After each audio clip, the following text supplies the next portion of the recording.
Hey folks, Ian here with Touratech USA, and today we are going to be installing the Expedition Skid Plate on a Yamaha T7.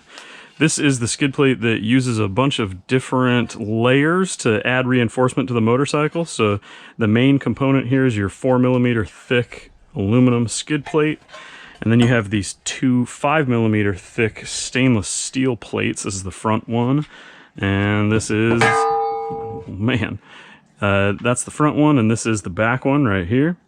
These guys are super strong, and what they do is they spread out the load of impacts on the bottom of the skid plate onto the frame that cradles the bottom side of the engine. So the first step I always take doing an install here is to lay out all the hardware that comes in the kit. You have two stainless steel brackets here. These are only used if you do not have Touratech engine crash bars on the motorcycle, so I'm not going to use those today. You have 6 M8 washers. You have 8 of these clip nuts. You have 6 of these coarse thread screws and 6 of their corresponding plastic spacers. Those are installed here into these sliders, of which you have 2. You have a whole bunch of these flange head bolts here, and then there's 2 of them that are longer. They're the exact same bolt, just a little bit longer. 4 of these hex head bolts, 1 M8 nylock nut, and 1 socket cap M8 bolt.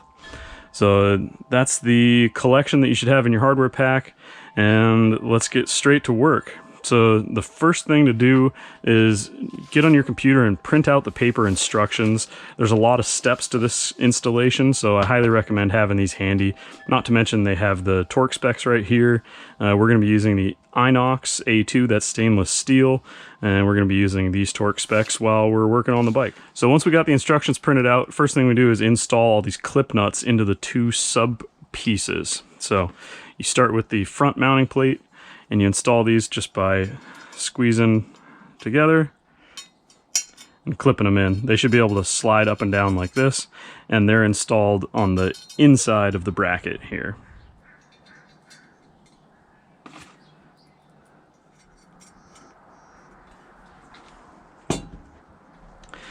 Now we're going to install these coarse thread screws and their corresponding spacers onto these nylon sliders.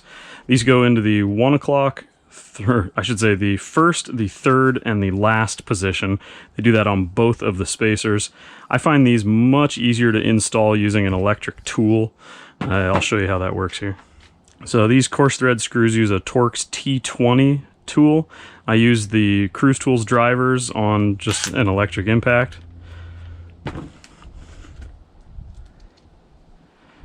So you put the screw through the plastic spacer like so,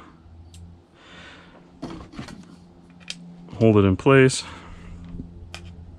and then just send it down here. So you don't actually want these so tight, so when I do that, I'll actually then go and back them out about a quarter turn. So that plastic spacer is just floating a little bit. That'll make it a lot easier to get into the skid plate when we're doing it at the end.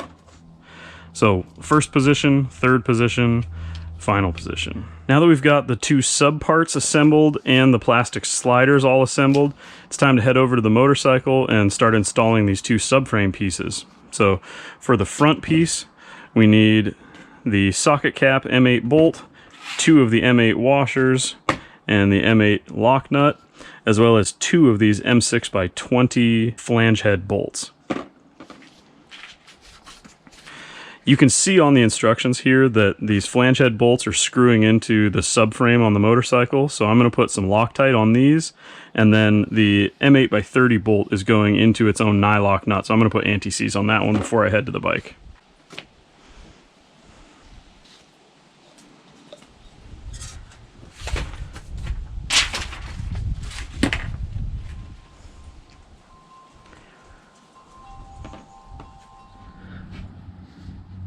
Here we are under the motorcycle, ready to install the front sub part.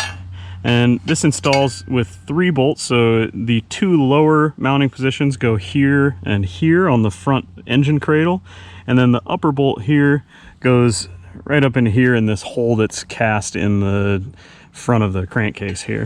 So we're going to bolt it up like that. I'm going to start by just loosely installing these 2 flange head bolts. by hand just to hold the bracket in place, and then I'll work on the top bolt.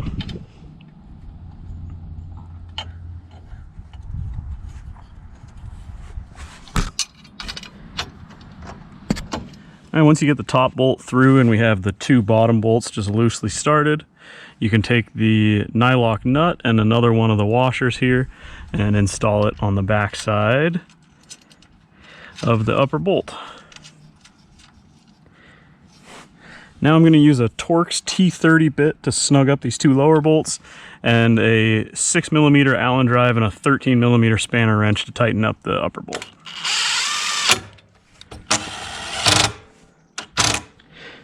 This upper bolt is a little bit hard to get to because of the shape of the frame. So just make sure you have a good selection of tools to try to make sure you can reach it here. With the front plate installed, now it's time to work on the rear sub plate, and that requires all 4 of these longer M8 hex head bolts, as well as 2 of these shorter flange head bolts. All of these are screwing into the frame of the motorcycle, so I'm going to use thread locker on all 6 of them. Remember that at this point, if you do not have Touratech lower engine guards on your bike, you will need these spacers to be installed here or here. I'm not quite sure yet. But since our bike already has those on the bike, we are not going to be using these pieces. So from both sides of the motorcycle, we have to remove the 2 factory bolts here.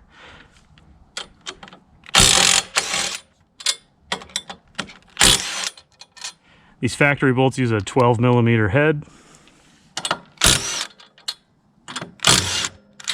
With those 4 bolts out, we now hold this plate up and loosely install it with the 2 big hex head bolts going back here, and then the flange head bolt going right here on both sides. Make sure you got the washers and some thread locker installed on these bolts.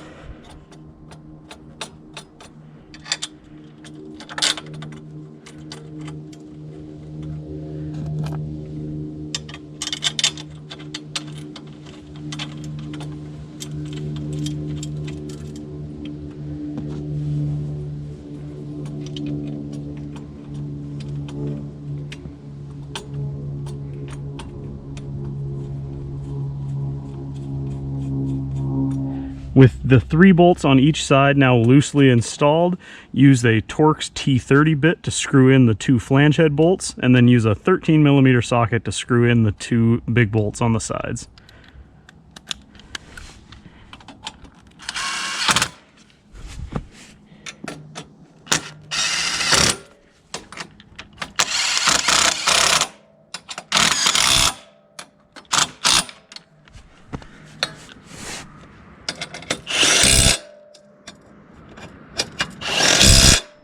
Now that we have the rear and forward subframe brackets installed underneath the bike, we're going to install the actual skid plate itself.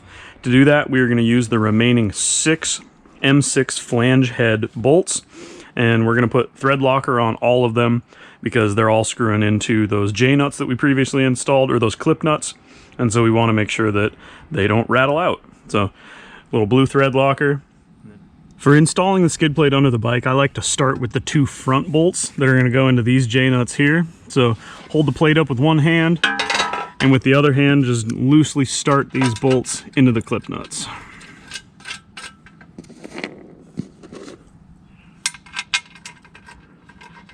So you'll notice that I'm not putting any bolts in these front holes right here. That's because these are used last to secure the nylon reinforcement sliders.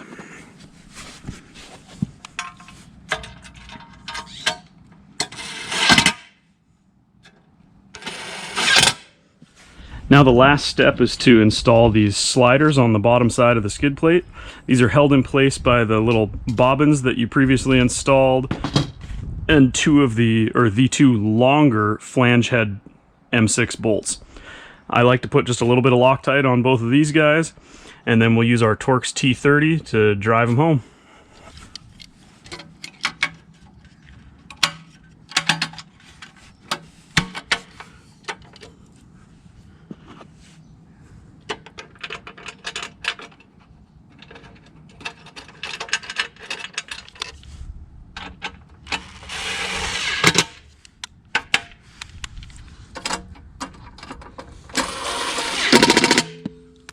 All right, that's all there is to it. Skid plate is fully installed. Underside of this motorcycle is now protected way better than stock, and it's ready to go for a ride.